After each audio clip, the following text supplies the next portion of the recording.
Pemerintah Kota Jambi belum berencana menaikkan harga gas LPG 3 kg.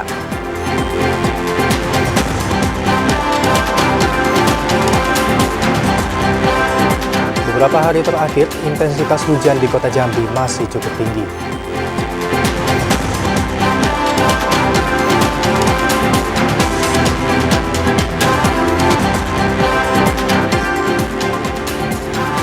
Hasil tanam padi di Provinsi Jambi masih belum cukup untuk memenuhi kebutuhan pangan.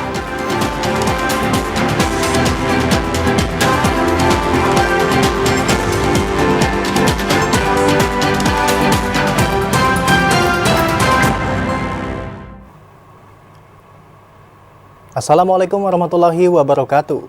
Saudara, hari ini Rabu 15 Januari 2025, Jambi hari ini kembali menyapa Anda.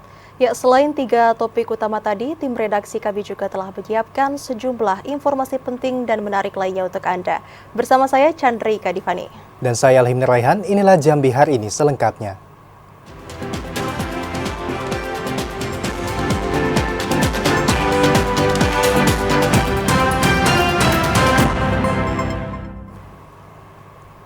Ya, saudara, mengawali Jambi hari ini, pemerintah Kota Jambi belum merencana menaikkan harga eceran tertinggi gas LPG 3 kg. Saat ini harga gas di pangkalan masih sesuai dengan head Rp18.000 per tabung. Sejumlah daerah di luar Provinsi Jambi gencar menaikkan harga eceran tertinggi gas LPG 3 kg di tahun 2025. Namun tidak di Provinsi Jambi, termasuk dalam Kota Jambi. Hingga saat ini pemerintah Kota Jambi masih menggunakan head sebesar Rp18.000 per tabung gas LPG 3 kg. Kepala Dinas Perindustrian dan Perdagangan Kota Jambi, Amran, mengatakan tidak ada rencana untuk menaikkan harga gas LPG 3 kg. Jika terdapat kenaikan harga, akan ada permintaan dari pemerintah Provinsi Jambi terkait hal itu. Untuk sampai dengan hari ini, untuk rencana kenaikan gas LPG 3 kg belum ada. Biasanya nanti ada permintaan usulan dari provinsi, tapi hal tersebut sampai dengan saat ini belum ada. Artinya masyarakat bisa membeli gas di pangkalan sesuai dengan head yang ada di Kota Jambi. Saat ini pangkalan gas yang ada di Kota Jambi masih menggunakan SK Gubernur Jambi tahun 2018 untuk menentukan harga jual gas bersubsidi 3 kg. Joko TVRI Jambi melaporkan. Saudara, seluruh masyarakat di Kabupaten Sarawangun yang tidak termasuk dalam ekonomi kurang mampu diminta untuk tidak menggunakan gas LPG bersubsidi 3 kg. Pihak terkait pun diminta meningkatkan pengawasan agar penyaluran gas bersubsidi tepat sasaran. Fight Petroleum Gas LPG ukuran 3 kg sesuai dengan penyediaan serta pendistribusiannya diperuntukkan bagi rumah tangga miskin serta kegiatan usaha mikro. Namun dalam prakteknya banyak ditemukan penggunaan gas bersubsidi salah sasaran, seperti digunakan oleh masyarakat dengan ekonomi mampu. Menyikapi ini, anggota DPRD Sarawangun Komisi 2 dari Partai Kebangkitan Bangsa, Riki Anggriawan, mengatakan, pihaknya selalu mendapatkan keluhan dari masyarakat terkait sering langkanya gas LPG 3 kg dalam 1 tahun terakhir.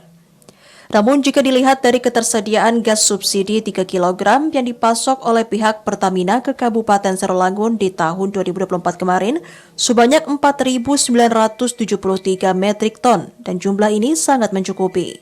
Bagi yang ekonominya sudah menengah ke atas, itu untuk menggunakan gas yang non-subsidi.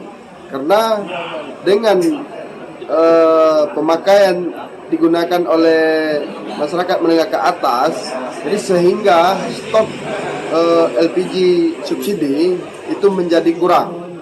Nah, jadi kami mendorong masyarakat menengah ke atas untuk membeli gas LPG yang non-subsidi. Salah satu cara agar LPG 3 kg tepat sasaran, masyarakat yang tidak masuk dalam kriteria masyarakat miskin dan usaha yang bukan kategori usaha mikro segera beralih menggunakan gas LPG ukuran 5 dan 12 kg. Edi Kusnadi, TVRI Jambi melaporkan. Sementara itu, saudara, beberapa hari terakhir, intensitas hujan di Kota Jambi masih cukup tinggi. Kondisi ini membuat petani jagung khawatir gagal panen dan kualitas tanaman yang tidak sempurna. Intensitas hujan disertai angin kencang yang terjadi di kota Jambi masih cukup tinggi dalam beberapa hari ke depan. Kondisi ini menjadi salah satu yang dikhawatirkan para petani sebelum masuk musim panen.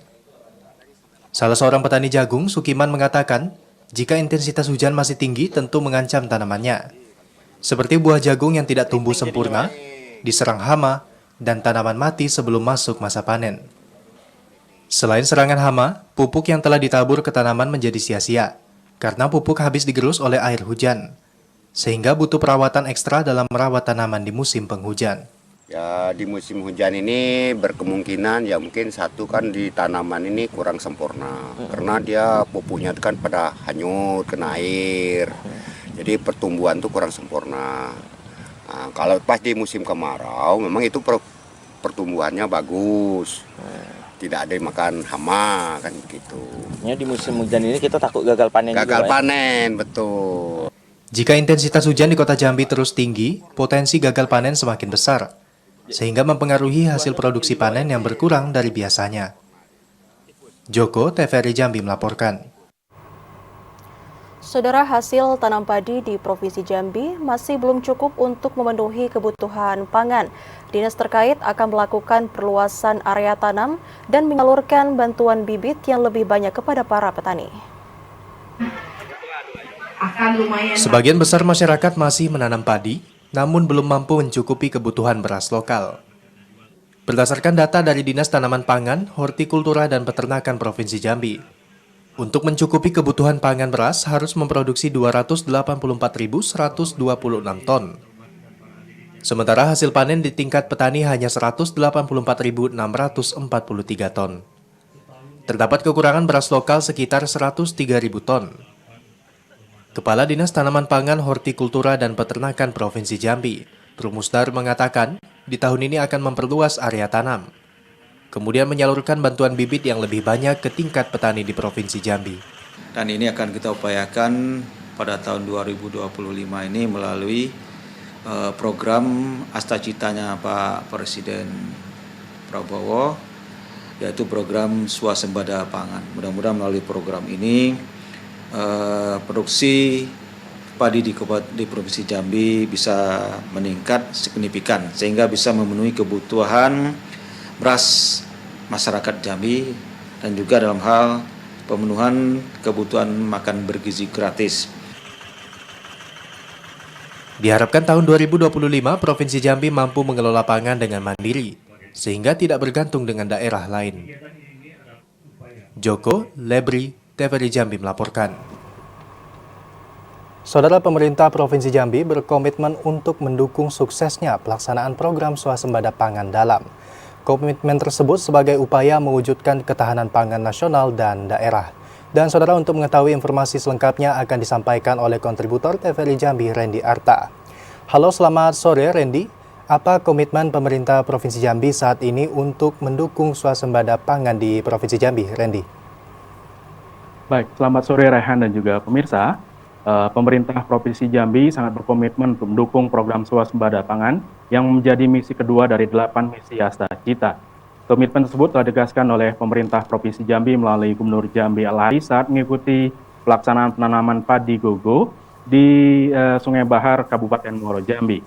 Komitmen tersebut untuk mendukung suksesnya program swasembada pangan ini, yakni dalam upaya untuk mendukung Provinsi Jambi bebas dari impor beras dan juga bebas dari impor jagung. Adapun pemilihan varietas padi gogo yang bisa ditanam di lahan pertanian bukan persawahan menjadi langkah yang objektif dan juga efisien untuk memaksimalkan lahan pertanian di daerah, karena sebagian besar lahan Provinsi Jambi merupakan lahan mineral yang didominasi oleh lahan perkebunan. Turut memastikan suksesnya pelaksanaan penanaman padi gogo ini menjadi langkah ataupun upaya yang sangat baik, yakni dalam upaya mewujudkan ketahanan pangan daerah untuk mewujudkan swasembada pangan. Berdasarkan ketentuan yang ditetapkan oleh Kementerian Pertanian, Provinsi Jambi total mendapatkan target penanaman padi gogo seluas 780.000 hektar. Target tersebut tersebar di seluruh wilayah Provinsi Jambi. Demikian, Rehan. Ya, Randy, kemudian strategi apa yang dilakukan pemerintah Provinsi Jambi dalam rangka mewujudkan program swasembada ini, Randy? Baik, dalam upaya untuk mewujudkan program swasembada pangan, pemerintah Provinsi Jambi telah melakukan berbagai langkah dan juga upaya. Berdasarkan penjelasan yang disampaikan oleh Sekretaris Daerah Provinsi Jambi Sudirman, pemerintah saat ini tengah melakukan pemetaan lahan-lahan di daerah yang bisa dioptimalkan untuk lahan pertanian. Pemetaan ini menjadi bagian penting untuk menjamin suksesnya daerah dalam mewujudkan pelaksanaan swasembada pangan.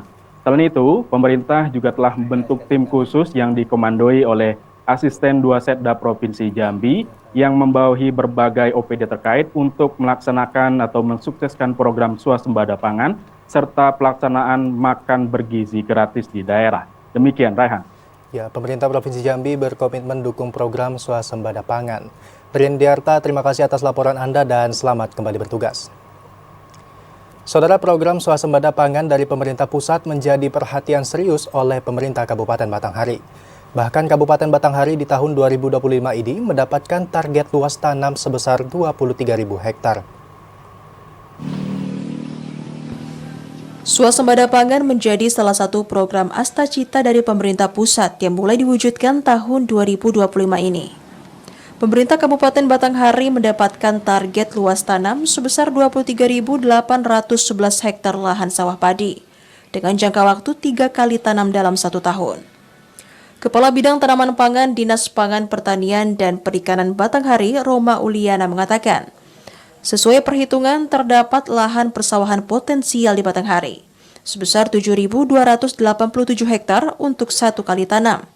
Sehingga jika dikalkulasikan dalam 3 kali tanam, dapat memenuhi pelaksanaan tanam padi 21.000 hektar lebih. Namun, ada beberapa persoalan yang menjadi kendala dalam memenuhi target tanam itu. Salah satunya faktor cuaca serta sistem irigasi sawah yang belum baik.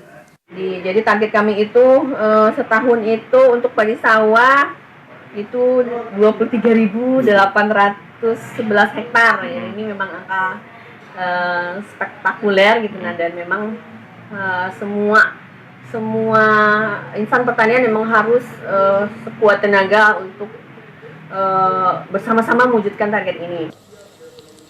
Roma juga mengatakan, untuk mendukung capaian target tanam, pemerintah kabupaten telah mengusulkan peralatan pertanian bagi para petani, seperti benih, alsintan, pupuk, serta perbaikan saluran irigasi sawah yang ada di setiap lahan potensial.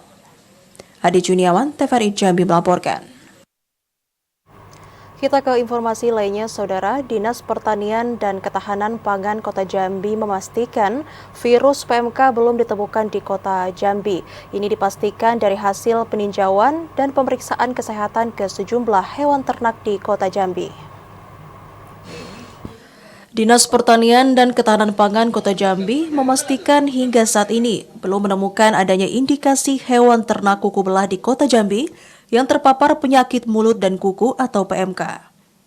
Kabid Peternakan dan Kesehatan Hewan Dinas Pertanian dan Ketahanan Pangan Kota Jambi, Rospita Pane mengatakan, dari hasil peninjauan ke sejumlah peternak hewan di Kota Jambi, tim belum menemukan gejala penyakit PMK. Selain melakukan pemeriksaan kesehatan ke hewan ternak, petugas turut melakukan edukasi ke pemilik ternak untuk terus menjaga kebersihan kandang serta secara rutin memberikan disinfektan. Saat ini memang marak diberitakan penyakit mulut dan kuku, di mana penyakit mulut dan kuku ini menyerang ternak yang kuku belah, di antaranya sapi, kambing, domba, kerbau, dan babi juga masuk. Nah, alhamdulillah di Kota Jambi sampai saat ini kami belum menemukan kasus PMK. Semoga terus dan tetap tidak ada. Para peternak diminta tetap waspada, menjaga kebersihan kandang, menjaga kesehatan hewan, serta melakukan pemisahan hewan ternak apabila terindikasi penyakit PMK. Asyar, TVRI Jambi melaporkan. Saudara, warga yang terkena dampak banjir di Kabupaten Tanjung Jabung Timur mulai mendapatkan bantuan. Informasi selengkapnya akan kami hadirkan usai jeda sesaat lagi.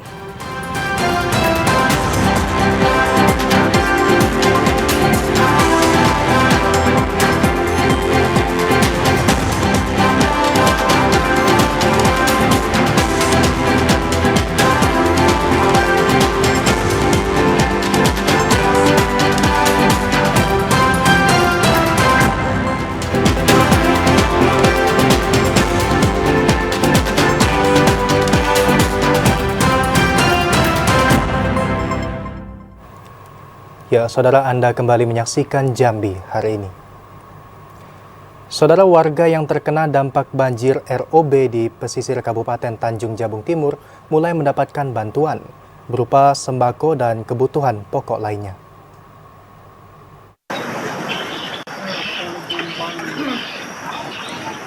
Warga terdampak banjirop atau pasang surut air laut yang terjadi Senin 13 Januari di Desa Sungai Jambat, Sungai Cemara, dan Desa Air Hitam Laut, Kecamatan Sadu, Kabupaten Tanjung Jabung Timur, mulai mendapatkan bantuan dari pemerintah.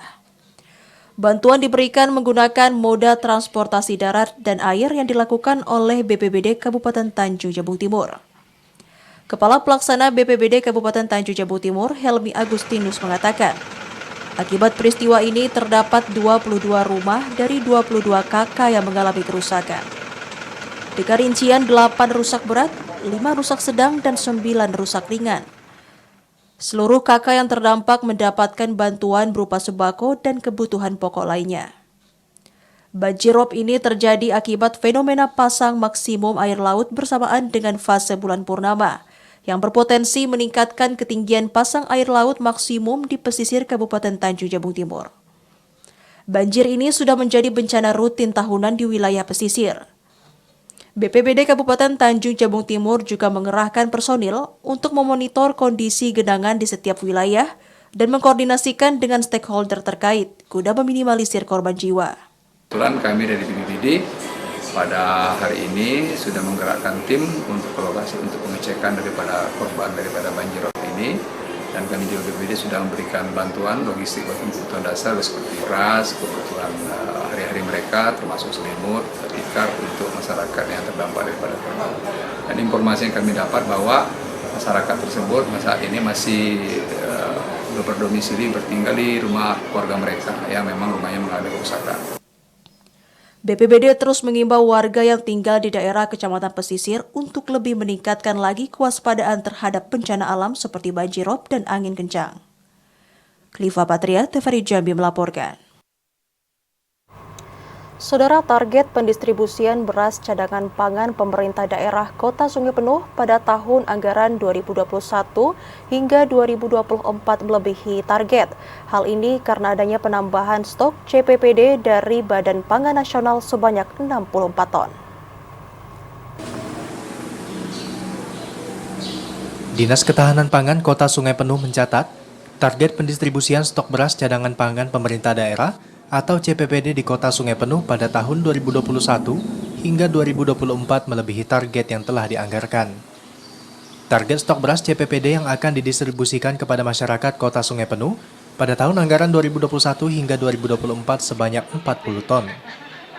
Kemudian adanya penambahan stok oleh Bappenas kepada pemerintah Kota Sungai Penuh pada bulan Januari hingga April 2024 sebanyak 64 ton. Kepala Dinas Ketahanan Pangan Kota Sungai Penuh, Suarman, mengatakan, adanya penambahan stok beras CPPD pada awal tahun 2024 disebabkan terjadinya musibah bencana banjir yang menerjang masyarakat Kota Sungai Penuh. Dampak terjadinya banjir menyebabkan roda perekonomian masyarakat tersendat dan pihaknya telah bekerja sama dengan Bappenas untuk penambahan stok beras CPPD pada saat itu. Berkenaan dengan cadangan pangan pemerintah daerah, dapat kami sampaikan bahwa CPP kita sesuai dengan target RPJMD 2021-2025 itu kita target 40 ton. Alhamdulillah itu sudah tercapai. Suarman juga mengatakan, pihaknya akan terus melakukan kerjasama dengan pihak terkait mulai dari Perum Bulog, Dinas Ketahanan Pangan Provinsi Jambi, serta Bappenas sebagai upaya antisipasi terjadinya kekurangan stok beras CPPD jika terjadinya potensi bencana alam. Fahlan, TVRI Jambi melaporkan. Saudara, tumpukan sampah di sejumlah titik di wilayah Kabupaten Kerinci menimbulkan keluhan di tengah masyarakat. Dinas Lingkungan Hidup mengklaim penumpukan sampah terjadi di TPS ilegal yang tidak masuk dalam rencana penanganan sampah oleh pemerintah daerah. Dinas Lingkungan Hidup Kabupaten Kerinci mengklaim bahwa lokasi penumpukan sampah yang kini menimbulkan keluhan di tengah masyarakat bukanlah tempat pembuangan sampah yang direkomendasikan atau disepakati secara resmi.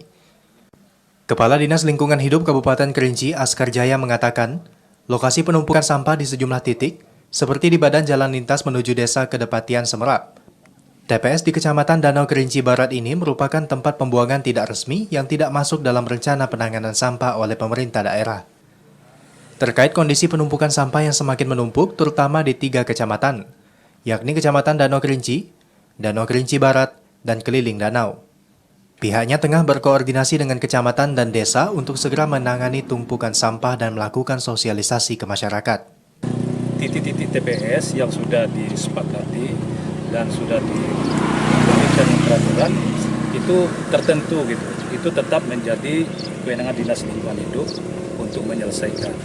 Jadi alhamdulillah dari 18 kecamatan itu semuanya 15 kecamatan itu terkendali dengan baik. Pihaknya juga akan menyiapkan lokasi TPS yang memenuhi ketentuan. Masyarakat diharapkan dapat memanfaatkan TPS resmi tersebut dan tidak membuang sampah di sembarang tempat.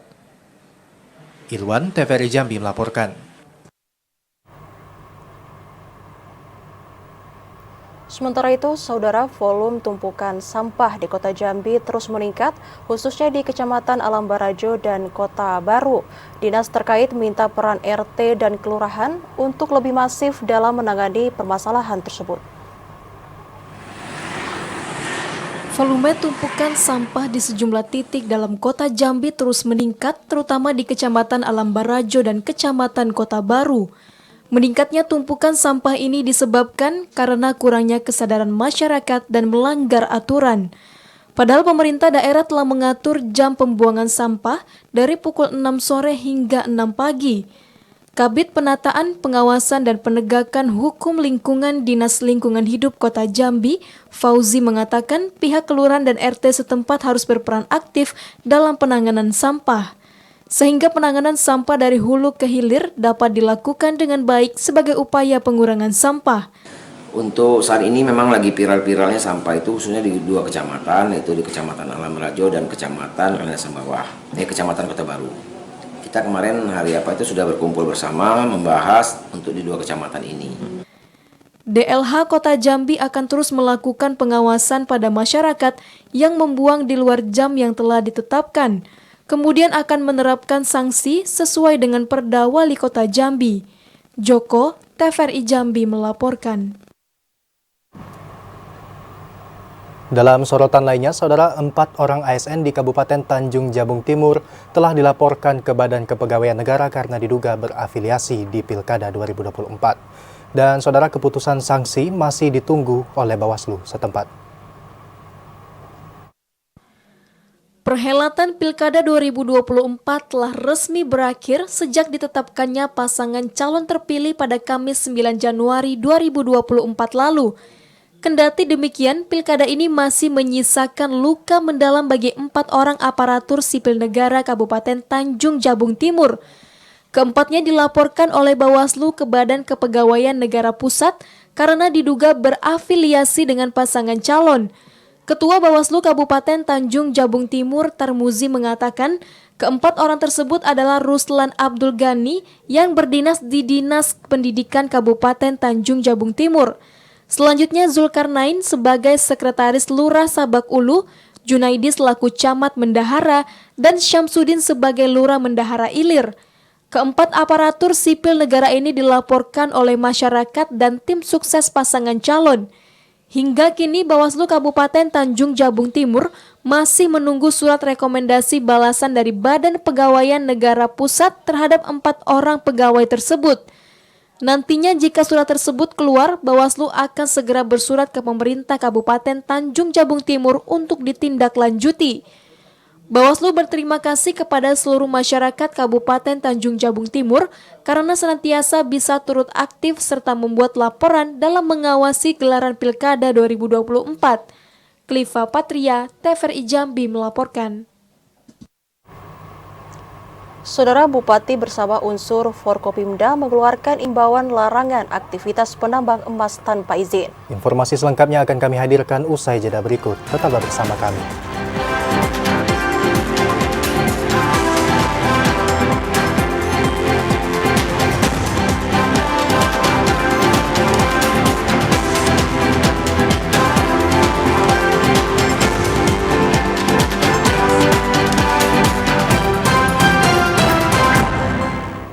Anda kembali bergabung bersama kami dalam segmen advertorial.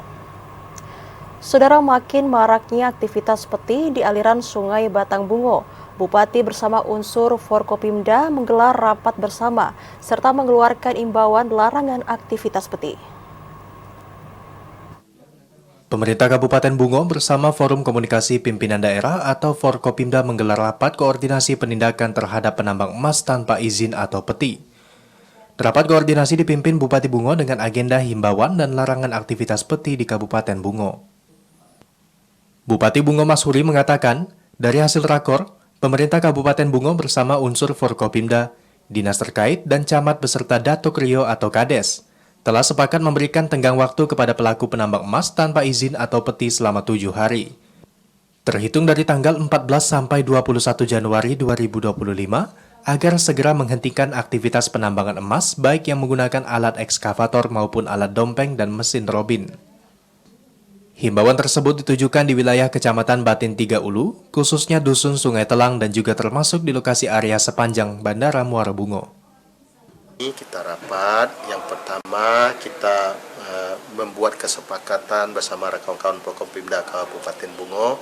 Pertama kita sepakat membuat himbauan kepada seluruh penambang emas tanpa izin untuk menghentikan seluruh aktivitas tambang ilegalnya di wilayah Batin Tiga Ulu itu, baik dengan menggunakan alat berat maupun dengan perangkatnya maupun juga dengan menggunakan mesin-mesin kecil, dompeng dan lain sebagainya. Nah, yang kedua, tadi sudah kita tanda tangani bersama himbauan itu. Yang kedua, kita juga sepakat bahwa sekarang terindikasi masih lebih 100 alat berat yang ada di Batin Tiga Ulu. Tapi mereka sekarang tidak beraktivitas karena sudah dirazia beberapa waktu yang lalu. Nah, kita berikan kesempatan kepada mereka untuk segera keluar sampai tanggal 21 Januari 2025 ini. Pemerintah Kabupaten Bungo juga mengeluarkan surat himbauan dan ditandatangani bersama unsur Forkopimda. Himbauan tersebut dengan nomor 60045-20-DLH-2025. Tertanggal Selasa 14 Januari 2025. Dalam surat himbauan tersebut ditegaskan, pertama, setiap orang dilarang melakukan usaha penambangan emas tanpa memiliki izin usaha pertambangan. Kedua, masyarakat tidak melakukan penambangan emas secara ilegal di lokasi atau daerah perbukitan, sungai dan danau atau lokasi daratan lainnya. Ketiga, setiap orang yang melakukan penambangan tanpa izin dipidana penjara paling lama 5 tahun dengan denda 100 miliar rupiah. Mukriandi, TVRI Jambi melaporkan. Sementara itu, Saudara, pemerintah Kabupaten Batanghari menggelar acara kenal pamit Kapolres Batanghari. Dalam kesempatan itu, Bupati Batanghari berharap sinergi dan kolaborasi pemerintah dengan kepolisian dapat terus berjalan dengan baik. Bupati Batanghari Muhammad Fadil Arif menghadiri acara kenal pamit Kapolres Batanghari. Dari AKBP Singgi Hermawan kepada AKBP Handoyo Yudi Santosa. Kegiatan yang berlangsung pada Selasa malam 15 Januari 2025 di ruang kaca Rumah Dinas Bupati Batanghari tersebut turut dihadiri Wakil Bupati Bakhtiar, unsur Forkopimda, para kepala OPD, serta tamu undangan lainnya. Bupati Batanghari Muhammad Fadil Arif mengucapkan selamat bertugas di tempat yang baru kepada AKBP Singgi Hermawan dan ucapan selamat datang kepada AKBP Handoyo Yudi Santosa di Bumi Serentak Baregam. Bupati berharap sinergi kolaborasi yang baik antara pemerintah Kabupaten Batanghari bersama Polres setempat dapat terus terjaga dengan baik, guna membangun Batanghari yang lebih baik lagi. Untuk bersinergi dengan baik, berkolaborasi dengan baik, saya sepakat dengan Pak Singgi tadi. Dianalogikan dengan latihan nyanyi. Kalau nyanyi sendiri-sendiri bisa bagus, tapi nyanyi bersama belum tentu kompak, belum tentu nadanya baik. Kenapa? Untuk sinergi perlu keikhlasan, untuk sinergi perlu kebesaran hati, untuk kita memaklumi dan menerima kelebihan dan kekurangan orang lain. Peran kepolisian saat ini sangat dibutuhkan masyarakat, terutama dalam menjaga keamanan dan ketertiban masyarakat khususnya di Batanghari. Sehingga Kabupaten Batanghari selalu dikenal sebagai daerah dengan tingkat kondusivitas yang baik dan jauh dari aksi kriminalitas, premanisme, maupun kenakalan remaja. Adi Juniawan, TVRI Jambi melaporkan. Saudara, pemerintah Kabupaten Sarawangun terus mengevaluasi seluruh gerai mal pelayanan publik. Evaluasi dilakukan untuk memastikan pelayanan yang diberikan kepada masyarakat sesuai dengan standar yang telah ditetapkan. Mal pelayanan publik MPP di Kabupaten Sarawangun menyuguhkan berbagai layanan. Kehadiran MPP dapat memberikan kemudahan kepada masyarakat dalam mengakses berbagai layanan pemerintah dan non-pemerintah di satu lokasi, yakni di kantor pelayanan terpadu satu pintu.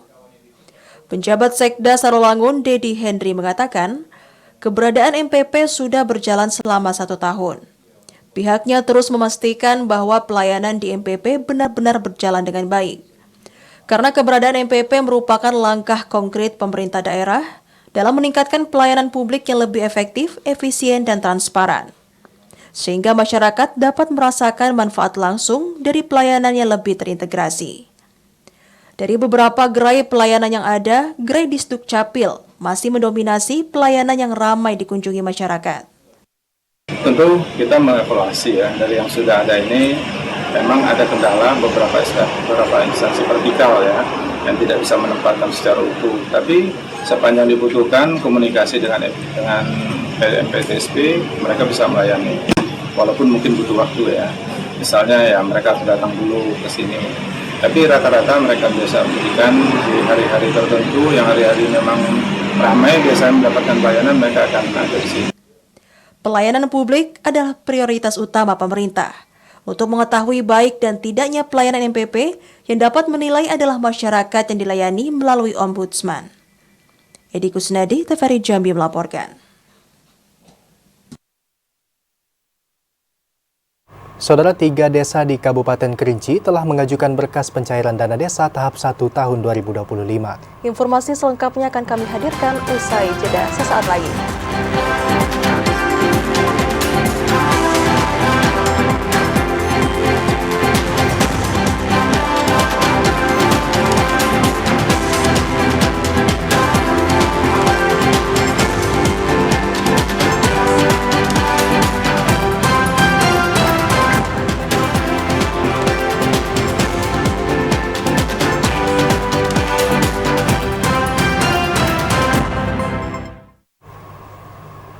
Saudara, terima kasih Anda masih menyaksikan Jambi hari ini. Mendekati waktu pelaksanaan ibadah haji, Kantor Wilayah Kementerian Agama Provinsi Jambi mengimbau seluruh calon jemaah haji pemilik nomor kursi untuk menjaga kesehatan sebelum keberangkatan. Kepala Bidang Penyelenggaraan Haji dan Umroh Kanwil Kemenag Provinsi Jambi Wahyudi Abdul Wahab mengimbau seluruh calon jemaah haji yang telah mendapatkan nomor kursi untuk menjaga kesehatan sebelum keberangkatan. Para jemaah diminta untuk menjaga kondisi fisik dengan rutin berolahraga serta mengkonsumsi vitamin yang dianjurkan.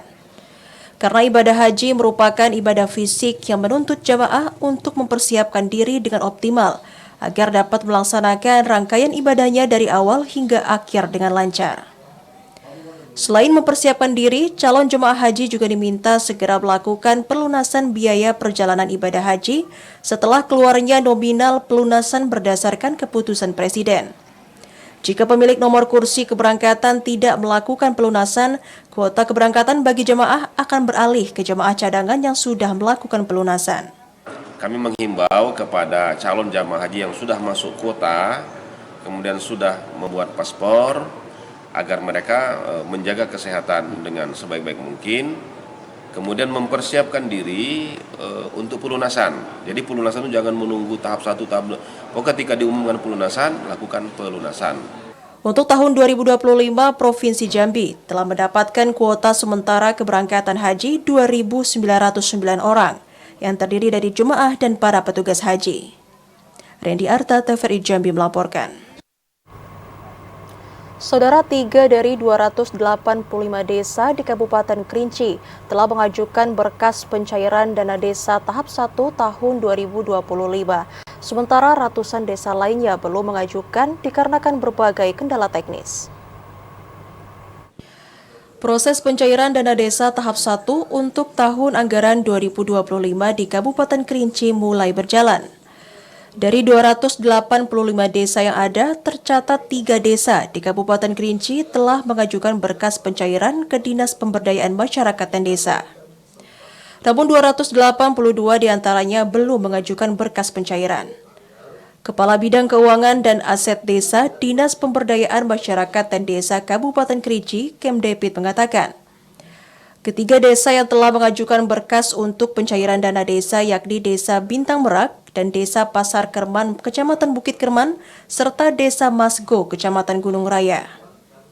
Menurutnya, keterlambatan pengajuan berkas pencairan dari sejumlah desa disebabkan oleh kendala teknis, seperti belum rampungnya laporan pertanggungjawaban atau kurangnya pendampingan teknis di tingkat desa.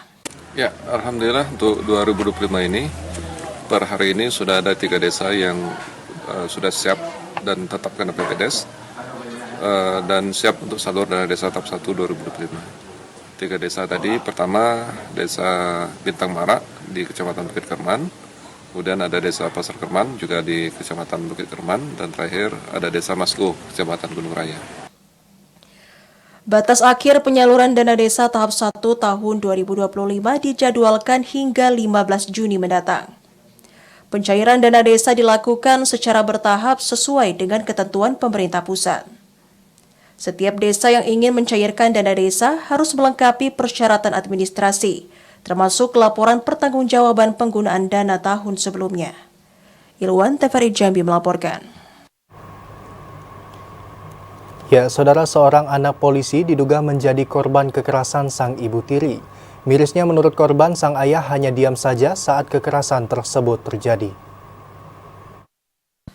AS dan S, 2 warga Lorong Uka, Kecamatan Palmerah, Kota Jambi, menjadi korban kekerasan dalam rumah tangga. Anak seorang oknum polisi, anggota Ditreskrimum Polda Jambi berinisial D ini, menjadi korban kekerasan oleh sang ibu tiri berinisial D, saat keduanya tinggal di rumah. Menurut pengakuan AS, ia dikurung hingga 2 pekan di ruangan tanpa kamar mandi. Sedangkan sang adik S dipukul oleh sang ibu. Namun aksi kekerasan tersebut terjadi di depan sang ayah. Tidak hanya itu, AS juga diduga menjadi korban pelecehan seksual sang paman. Insiden tersebut terjadi saat ia masih berusia 6 tahun.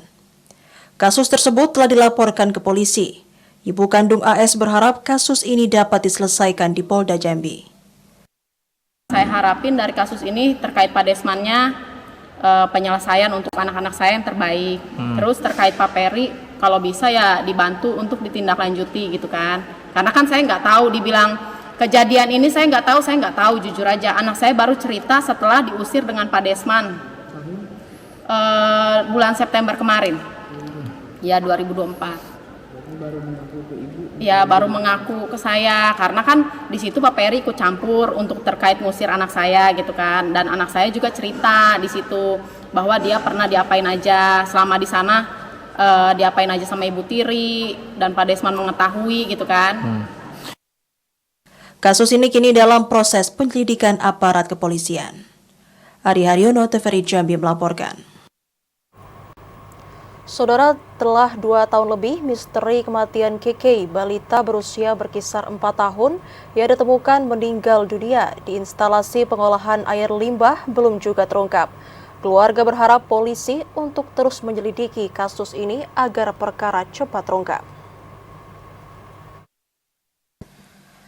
Kematian KK, bocah berusia berkisar 4 tahun yang ditemukan tewas di instalasi pengolahan air limbah IPAL di kawasan Kelurahan Rawasari, Kecamatan Alam Barajo, Kota Jambi pada tahun 2022 silam. Hingga saat ini masih belum terungkap. 2 tahun lebih sudah bergulir, kasus kematian tersebut belum juga menemukan titik terang. Keluarga korban, Fitriah, mengatakan sangat ingin kasus perkara ini cepat terungkap agar pihak keluarga tahu siapa dalang dari kasus kematian KK. Pihak keluarga juga khawatir jika kasus ini tidak terungkap, akan ada korban lainnya yang berada di lokasi kejadian. Keluarga berharap kepada petugas kepolisian untuk terus mengusut kasus perkara ini agar segera selesai. Kami pengen cepat terungkap, biar kami, keluarga kami lega, biar kami tahu siapa pembunuhnya. Kalau seandainya dia denda mungkin sebatas keluarga Keke, atau orang tua Keke, atau ibu Keke. Maksud kami jangan sampai ada Keke-Keke yang lain, Bang. Sebelumnya, polisi juga sudah melakukan berbagai metode penyelidikan, seperti menurunkan anjing pelacak, melakukan rekonstruksi, hingga memeriksa puluhan saksi. Namun hingga saat ini, identitas pelaku belum terungkap. Asyar, TVRI Jambi melaporkan. Ya, saudara, informasi tadi sekaligus menutup perjumpaan kita pada Jambi hari ini. Terima kasih atas perhatian dan kebersamaan Anda. Akhirnya saya Alhimni Raihan. Dan saya Chandrika Divani bersama kerabat kerja yang bertugas pamit undur diri. Wassalamualaikum warahmatullahi wabarakatuh dan sampai jumpa.